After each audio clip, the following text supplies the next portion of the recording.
Dünya duysun bu sesi, bu ses Türk'ün sesidir. Dedem Korkut öydü Oğuz Han'ın sesidir.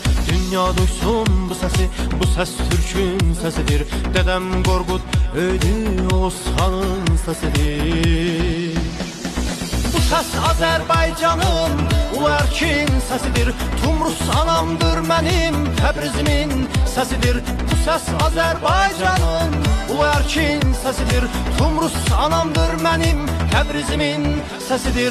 Türk'üm Türk'üz, özgürüz, özgürüz biz.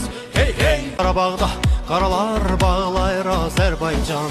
Qarabağda qan var qan ağlayır Azerbaycan. Qarabağda qaralar bağlayır Azerbaycan. Bu ses Türk düşünceli insanların sesidir. Zulümlərə maruz qalan susuzların sesidir. Bu ses Türk düşünceli insanların sesidir. Zulümlərə maruz qalan susuzların sesidir. Türk'üm Türk'üz, özgürüz, özgürüz biz. Dünya duysun bu sesi,